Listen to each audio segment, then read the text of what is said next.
Toastmasters from Peterborough. His name is Ray Lumpson. Ray has been an entrepreneur in the construction industry for the last 26 years. He has been active in investment real estate for last 12 years, and he's going to give tonight a 60 minutes, no, not 60 minutes, 7 minutes of 60 minutes speech. He's going to give a 60-minute speech sometimes this year, and he's practicing his introduction that will take 7 minutes. So he's going to give us his future speech introduction tonight for 7 minutes. So Mr. Timer, green at 5, yellow at 6, and red at 7. The title of the speech is Sharing Hope for Health. Sharing Hope for Health. Ray Lumpson, Sharing Hope for Health. Thank you.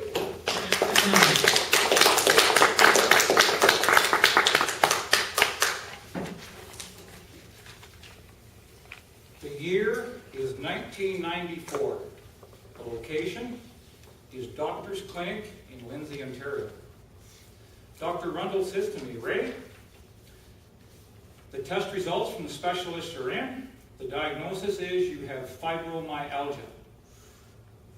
Fibromyalgia, Ray, affects 6.2 million people in North America annually. Fibro what?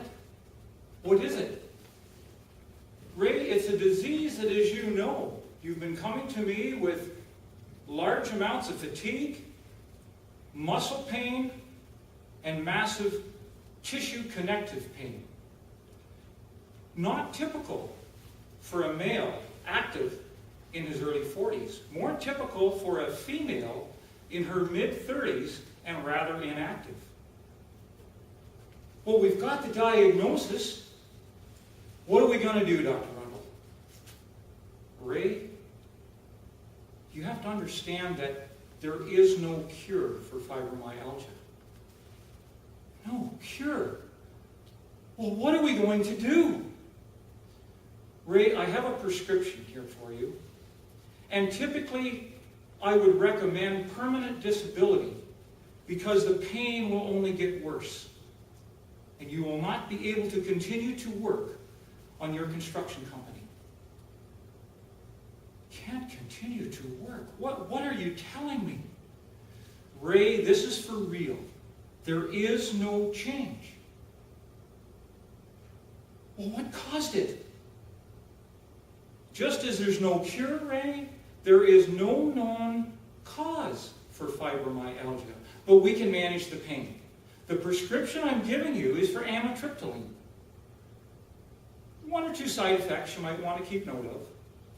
Irritability, confusion, depression, heart block, arrhythmias, weight gain, seizures, and, well, hallucinations.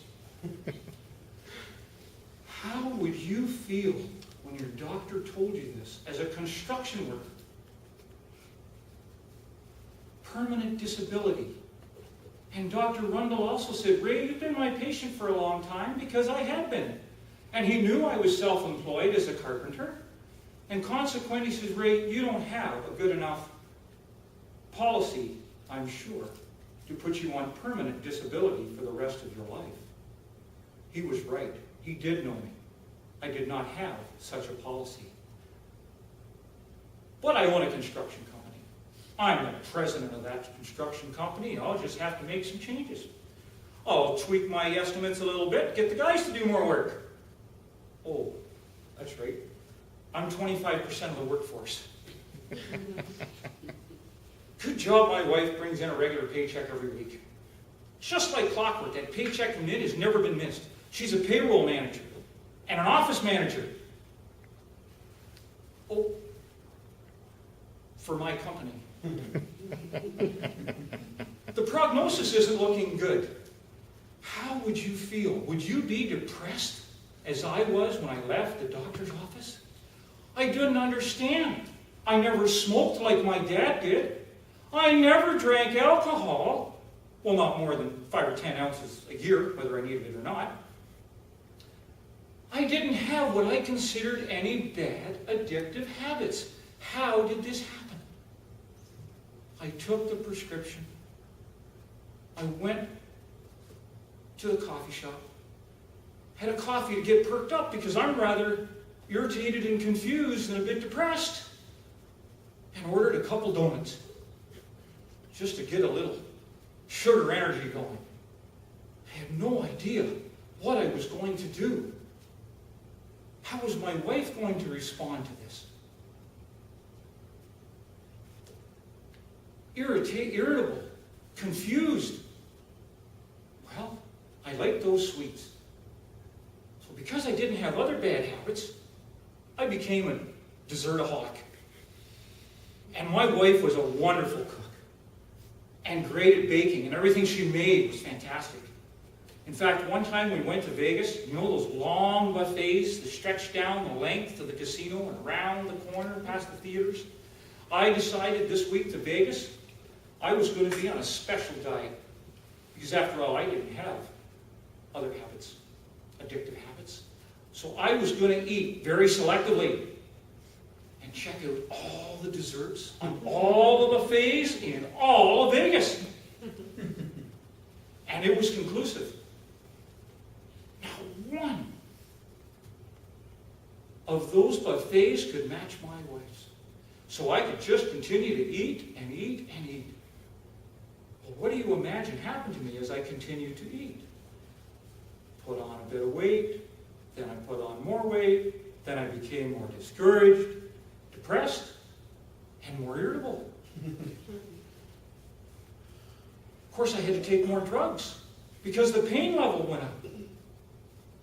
The more inactive I became, and just like my doctor said, as time went on, the pain would get worse, and it did.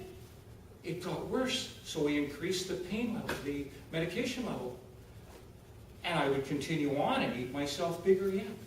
I ate myself into 259 pounds of toxic overload. I thought I was hiding my irritability. We'd probably have to ask my wife to see if I really was. After 15 years of reading and researching, going to health seminars, and reading about medical studies, and who actually funds the medical studies, and why there are so few cures for things. My doctor talked about pain management. My experience in life tells me that pain management is nothing more than pain cover-up. It resolves nothing. It makes us maybe feel better for a period of time, but we're not better. So consequently, for the balance of my hour here today, I want to share a number of rays of hope that I have learned over the last 15 years so that you too can dramatically and positively impact your health and wellness.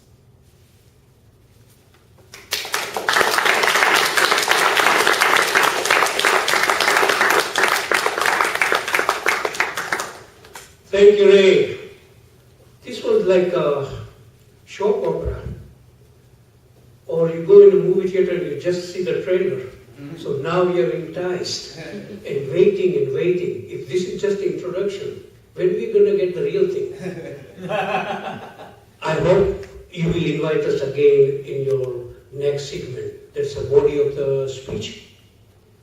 But that was great. So please take about 2 minutes to give him feedback, written feedback.